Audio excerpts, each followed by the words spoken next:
如果你是新来的观众，还不知道我这个系列讲的是什么内容，那么我会花半分钟的时间来介绍一下这个世界。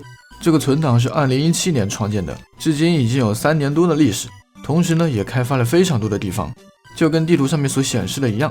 目前的游戏版本呢还在 1.14.4， 现在我们所在的地方呢是在档案馆，这个地方记载了我们游戏中3年的回忆。每天在游戏结束之前，我都会来到这里记录一下当天的游戏进展，这也是多年来的一个习惯吧。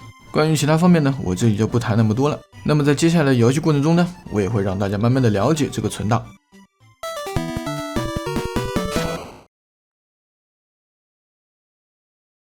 欢迎回来，我们这个存档呢，大部分的生产机器都已经有了，只不过以前的那些生产技术都已经相当落伍了。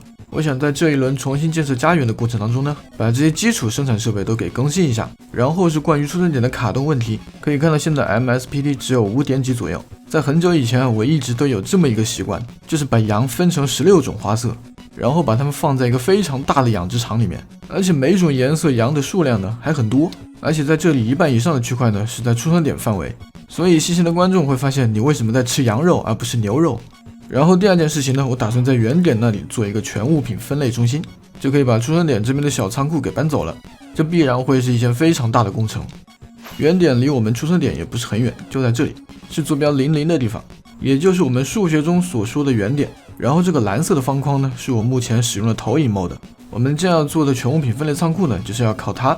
原点这个地方以前是从来没有发展过什么东西，也是最近才到这里来把地给平整了一下。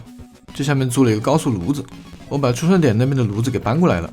以后原点这个地方呢，打算把它发展成为跟出生点同样规模大小的城镇。我所说的出生点规模大小是指以前出生点的那种规模，当然昔日里出生点的辉煌是已经不复存在了，而且出生点也不适合做那么多东西，会造成严重的卡顿。我们再来看一下这边的投影吧，我在投影的8个角落里呢，分别放了有8块黄金，这样就能够很好的放置投影。但是这里我所说的放置投影呢，是指给别人放。这一次呢，我是想叫一个小朋友来帮我来一起建一下。在我小伙伴进来之前，我还是先自己搭一下吧。说实话，我已经记不清这到底是第几次做全物品分类仓库了。就算没有做起来，我手动分类也比以前的仓库用起来要舒服一些。如果还有没有看过全物品分类仓库的小朋友们，我这里把完整的投影给大家看一下。建造的过程呢，我们就这样一层一层往上面盖。我们可以用 M 键加上翻页和下翻页来更改投影模式，调整成为单层模式之后，然后再按上翻页和下翻页，就可以向上一层或者向下一层投影。铺设方块的时候，稍微设置一下轻松放置，就可以直接在空中放出方块。刚刚有个小朋友进来了，我现在还在外面，还没有到出生点，因为我现在有袭击的诅咒，不敢轻易的去有村民的地方。哇，你一上线就跑到挂机房里面去挂机去了。来，我去给你找几个装备。我家的鞘翅我不知道丢哪里去了，干苦力没有鞘翅，这就很不方便。哇，女巫塔这边还有一个信标，不用说这个信标肯定是好几年前放的，当时印象特别深刻，我就是利用这个信标来挖的区块，那个时候还在 1.11.2 的版本。我们来装点木棍，用来合成一下中继器还有比较器。你大爷的，我把投影放到这里来了。现在的地域交通还不是很发达，找个时间还得去多挖几条路。好，回到我们的原点，看到没？还好我之前放了几个金块，我可以直接把投影这样点上去，不然就不好让这个投影归位了。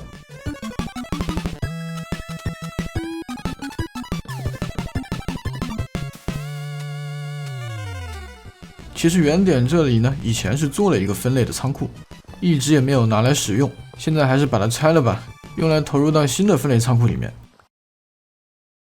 现在我们第2天刚刚进入游戏，我们还在档案馆里面，是因为我们昨天下线呢是在这里下线的。我们可以来看看旁边啊，这边记录的时间，哇，这居然是2018年5月份。其实呢，这并不是最后一次档案馆的记录时间，在北边的城市里呢，还有一个小的档案馆。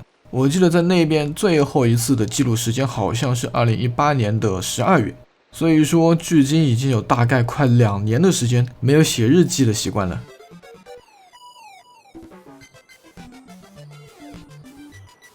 来看看昨天的进度，怎么卡了一下？1天的时间根本就做不了什么东西，大部分的时间都是花在了收集各种资源上。走，我们去开一下伪和平，这也是我为什么没有更新 1.16 的原因。目前还是用的以前的老的伪和平系统。好，到了啊，我们只用在这里加载一下区块就可以了，并不需要做什么其他的操作。这种矿车加载的方案呢，哎呀，它没有调过来，我得到对面去把那个矿车给捡过来。哦，过去了。这种区块加载系统呢，做起来很简单，但是矿车调到这边来呢，确实就没办法了。那么现在矿车呢就可以正常循环了。那么我们现在可以进入一个地狱门来检测一下伪和平是否开启成功。哇，好多鸡！我们可以看到上面的数据是270-70，表示刷怪上限是70。然而呢，这个世界一共有270个怪，那么理所当然就不会再刷新的怪。我找到了，铃兰我找到了，我跑了这么远，因为铃兰这个花样好像是在 1.14 版本以后才有的。因为有很多地方是在 1.13 版本以前就已经加载了，现在是在西南方向一个鸟不拉屎的角落。走了，妈的，昨天的天数记错了，1371写成了1341，还好今天看到了，不然后面的天数全都写错了。我们来读昨天的日记吧，全物品分类仓库的第2天，并且收集了一些资源。是什么资源呢？到底是什么资源呢？这是第2天的进度，有没有发现有什么区别？我怎么感觉就仅仅多了一个门而已？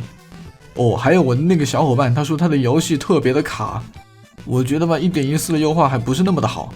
前段时间还让那个小伙伴玩过 1.16， 效果还不错，所以我看什么时候可以把存档升级到 1.16。现在木头的需求量简直迫在眉睫，逼得我只能做一个云杉树场了，这也没什么好说的吧，干就完事。看来建造这些基础设施还是很能够带动产业需求的，可以带动很多周边的产业。不知不觉一些设备就自然而然的更新了。我刚刚已经到周边城市全都搜刮了一遍，就收集了这么一些红石资源。以前搞什么试吞什么装逼工程，全都把资源给榨干了。来看看地图吧，刚刚周边的城市全都跑了一遍，真的是集全国之力来发展首都。那我们就干脆把这里定都为首都算了。新建一个导航点，首都，霸气吧！这样的震动频率都不用去买震动。交通强国，我们要大力发展地域交通。先来搭一个信标，我们挑一个黑曜石柱子把它给挖掉，挖出来的黑曜石呢，就拿来做地域交通的传送门。以前有一个凋零黑曜石机，只不过被我玩坏了，最后就只剩下几朵凋零玫瑰了，目前还在家里面供着在。好，就这个柱子，我估计可以挖个好几组的黑曜石吧。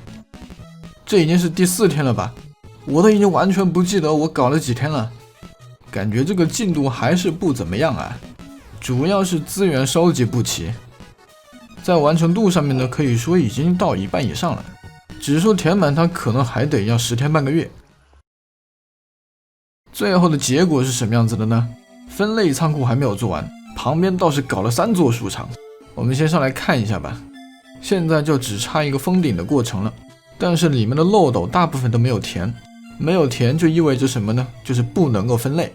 来看看这一边的树场，这边的树场呢是我往期视频所没有讲过的，所以我们优先来看一看这个。这是全树种树场，除了2×2的黑木头不能种以外，其他都能种。那我们就拿比较复杂的金合欢木头来试验一下。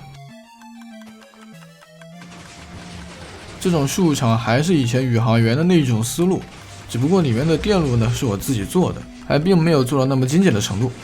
这外面炸掉树木呢是在36号方块的时候把它炸掉的，其实也没有必要像这样炸，只不过在 1.13 版本以前我们需要这样做。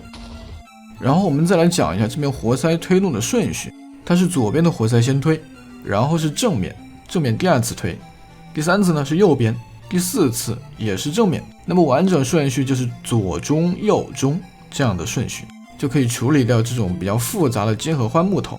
但是我种其他树苗的时候，我不想用这个树场，因为会有一些多余的动作，用起来感觉有点不舒服，所以目前只是用来种植金合欢。那么这边这个树场呢，是它的活塞只推1次，所以种橡木、白桦木、丛林木呢，我会选择在这里。然后这边的木头呢，我把它改成了向下推，这样就可以减少很多的浪费。不然很多的木头它掉了之后挂在缝隙里面，然后就被炸没了。最后啊，这边的山是昨天把它给挖开的，我想在这边再做一个流水刷怪塔，这也是迫于无奈，这边树场这么多也没有骨粉。好的，本期节目内容就是这么多，这期视频也是花了很长时间，最后记得给我的视频点一个赞，投一个币，支持一下我的节目，感激不尽。那我们下期节目不见不散。